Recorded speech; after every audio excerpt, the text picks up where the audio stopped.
Perkenalkan, nama saya Joshua Tagalung dari semester 1D, ingin menjelaskan sejarah dan perkembangan bahasa Indonesia. Bahasa Indonesia berasal dari bahasa Melayu, sebuah bahasa Austronesia yang digunakan di Nusantara. Bentuk bahasa sehari-hari ini sering dinamai dengan istilah Melayu Pasar. Melayu tinggi adalah bentuk yang lebih resmi dari Melayu Pasar. Perkembangan dan pertumbuhan bahasa Melayu bisa dilihat dari beberapa peninggalan berikut. Yang pertama, tulisan yang terdapat pada batu nisan di Minye Tujo, Aceh pada tahun 1380 Masehi. Yang kedua, prasasti Kedukaan Bukit di Palembang pada tahun 683 Masehi. Yang ketiga, prasasti Talang Tuo di Palembang pada tahun 684 Masehi. Yang keempat, prasasti Kota Kapur di Bangka Barat pada tahun 686 Masehi. Yang kelima, prasasti Karang Berahi Bangko, Merangi, Jambi pada tahun 688 Masehi. Yang keenam, prasasti lain dalam bahasa Melayu juga terdapat di Jawa, yaitu 1. Jawa Tengah, prasasti Ganda Suli tahun 832 Masehi dan prasasti Manju Crikha. Dan yang kedua, Bogor, prasasti Bogor tahun 942 Masehi. Bahasa Melayu di Indonesia kemudian digunakan sebagai lingua franca, tetapi pada waktu itu belum banyak yang menggunakannya sebagai bahasa ibu.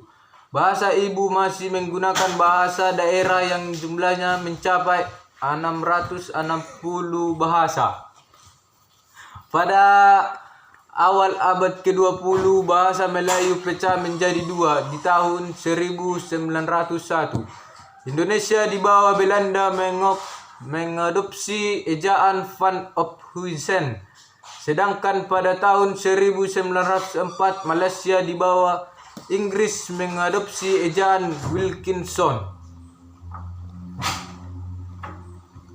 Dalam pidatonya pada Kongres Nasional kedua di Jakarta, Yamin mengatakan bahwa jika mengacu pada masa depan bahasa-bahasa yang ada di Indonesia dan kesusastraannya, hanya ada dua bahasa yang bisa diharapkan menjadi bahasa persatuan, yaitu bahasa Jawa dan Melayu. Tapi dari dua bahasa itu, bahasa Melayu yang lambat laun akan menjadi bahasa pergaulan atau bahasa persatuan. Bahasa Indonesia secara resmi diakui sebagai bahasa nasional pada saat Sumpah Pemuda 28 Oktober 1928. Penggunaan bahasa Melayu sebagai bahasa nasional atas usulan Muhammad Yamin, seorang politikus, sastrawan dan ahli sejarah. Bahasa Indonesia lahir pada tahun 28 Oktober 1928. Pada saat itu, para pemuda dan berbagai pelosok Nusantara berkumpul dalam rapat para pemuda berikrar. Yang pertama, kami putra dan putri Indonesia mengaku bertumpah darah yang satu, tanah air Indonesia. Yang kedua, kami putra dan putri Indonesia mengaku berbangsa yang satu, bangsa Indonesia.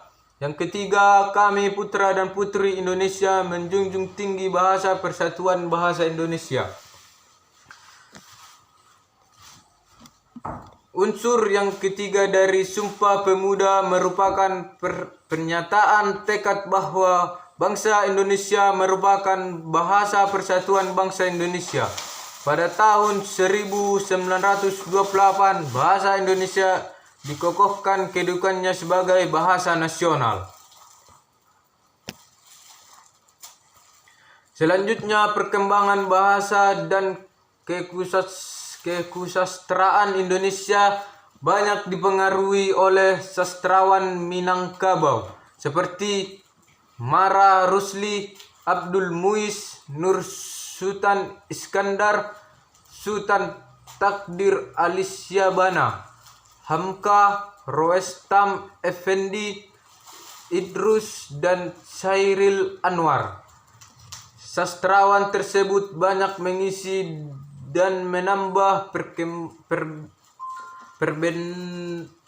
perbendaharaan kata, sintaksis maupun morfologi bahasa Indonesia.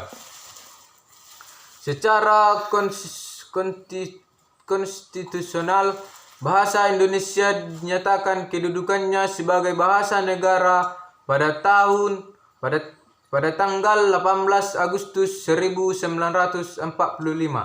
Karena pada saat itu Undang-Undang Dasar 1945 disahkan sebagai Undang-Undang Dasar Negara Republik Indonesia.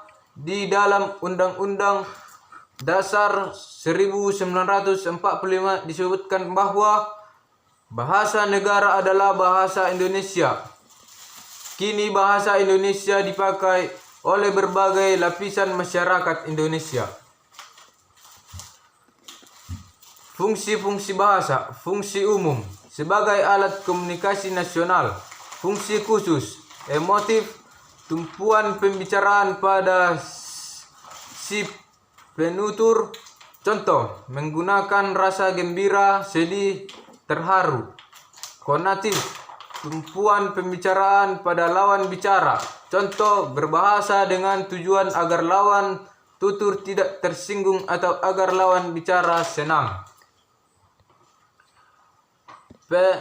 Referensial, tumpuan pembicaraan pada konteks pembicaraan. Contoh, membicarakan suatu permasalahan dengan topik tertentu.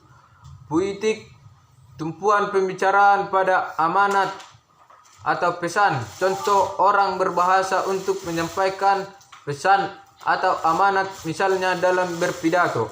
Fatik, tumpuan pembicaraan pada kontak sosial. Contoh, berbahasa sekedar melakukan kontak sosial dengan orang lain.